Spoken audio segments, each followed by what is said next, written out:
Levantamentos na área da saúde apontam que em todo o país, mais de 13 milhões de pessoas têm diabetes. A maioria nem sabe disso. Só que na Paraíba, nos últimos 5 anos, mais de 8 mil pessoas morreram por causa da doença.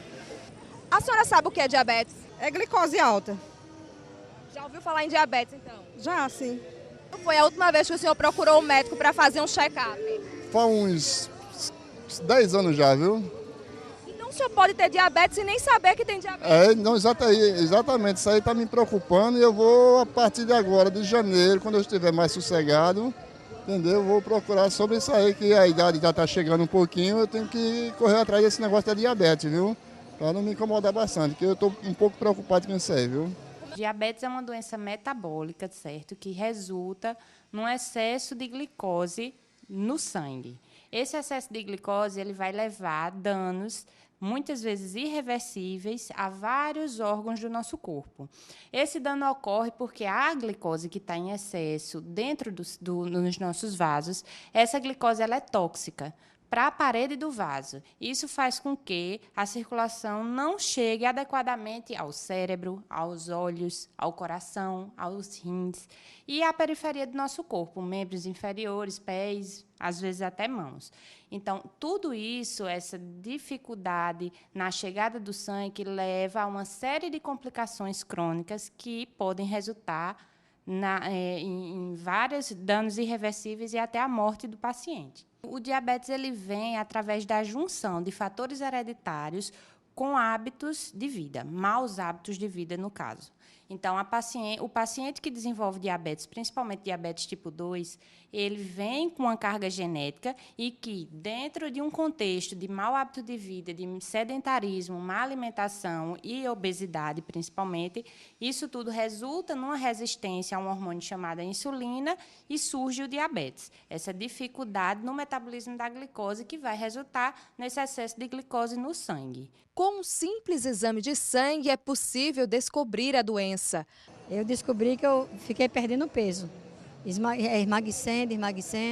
Aí eu sinto a boca seca, vontade de tomar água, faz xixi instantemente e também sente fome.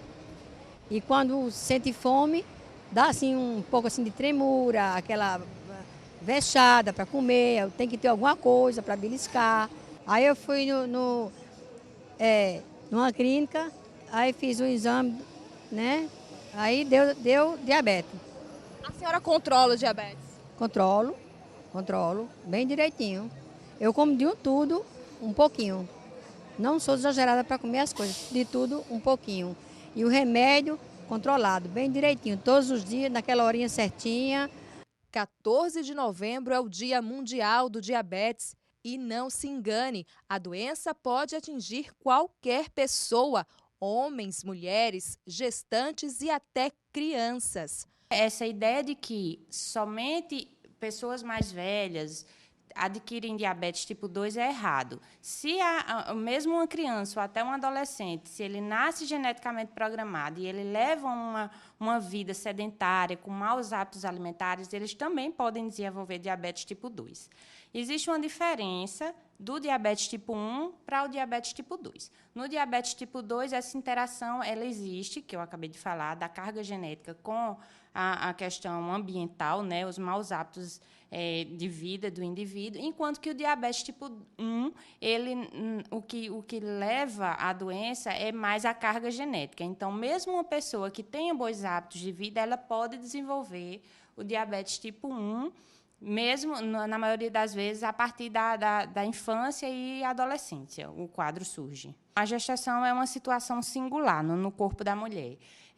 Durante a gestação, existem hormônios que são típicos da gestação, como a progesterona, por exemplo, e outros hormônios produzidos pela placenta, que faz com que esses hormônios eles são chamados de contrainsulínicos. Eles fazem com que a glicose no sangue da grávida aumente. E isso, naquelas pessoas que são predispostas geneticamente, faz com que se desenvolva o diabetes gestacional.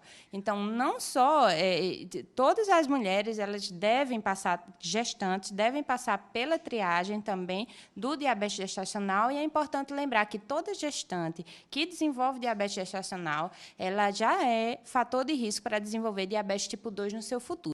Eu tenho diabetes, A senhora se cuida? me cuido. O que é que a senhora faz para controlar a diabetes? Não como gordura nem açúcar. Toma algum tipo de medicação também? Tomo. Todo mês vou ao médico. Como foi que a senhora descobriu que tinha diabetes? Eu fui para os Estados Unidos, quando voltei fazer um exame de rotina, aí deu. Porque minha mãe era, né? Já é hereditário na sua família? É uma doença séria, muito grave, porque se você não controlar ela e não controlar a boca, você termina perdendo os órgãos da sua parte do seu corpo. A vista, ataca a vista, o rins, todos os órgãos que tem no corpo, a diabetes atinge. Eu costumo dizer que o diabetes é uma doença traiçoeira, porque ela inicia de uma forma silenciosa, o paciente não se sente bem, acha que não tem nenhum problema, acha que não tem por que estar tomando aquela medicação, ou estar sendo acompanhado de perto pelo médico, ou estar modificando o seu estilo de vida, e começa a deixar a coisa rolar de forma mais frouxa. E isso, num futuro, e às vezes num futuro próximo, pode gerar complicações seríssimas. Quando o diabetes ele vem abrir um quadro clínico já importante, a gente já tem um diabetes numa fase mais avançada da doença. E aí é que se encontra o problema, né, que são as complicações crônicas do diabetes. Como eu havia falado inicialmente, a gente vai ter problemas em vários órgãos, né? No cérebro, a gente pode ter AVC, que é o acidente vascular cerebral. No olho, a gente pode ter cegueira. O coração, ele é um coração muito mais fácil de infartar. O diabético ele tem 10 vezes mais chances de infartar do que um indivíduo normal, sem diabetes. Então, é um risco muito alto, se ele não se cuidar.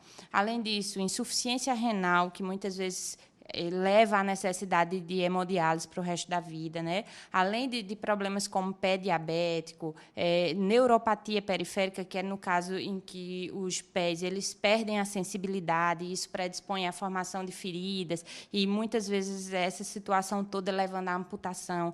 Então, essas são as principais complicações que fazem com que o diabético seja um paciente de risco, inclusive de risco de morte, né? O conselho que eu dou é: siga a orientação do seu médico. Primeiro, né, as pessoas que, antes mesmo de seguir a orientação, vamos diagnosticar. Primeiro, o ideal seria que todas as pessoas acima de 35 anos elas tivessem acesso, né, e o serviço público está pronto para isso, para que elas procurassem um médico para fazer o rastreio da doença. Então, inicialmente, faz o rastreio da doença. Se for diagnosticado um diabetes, siga os conselhos do seu médico. O acompanhamento deve ser de 3 em 3 meses, mesmo que você não esteja sentindo nada. Ela deve procurar e visitar o seu médico a cada 3 meses para fazer os exames de rotina e ver como está a evolução da doença. Modificação do estilo de vida é a pedra angular, tem que existir. O paciente diabético ele não pode ter a mesma vida sedentária, não pode ter a mesma vida de maus hábitos alimentares que ele tinha no passado. Ele tem que se conscientizar de que a hora de agir é aquela.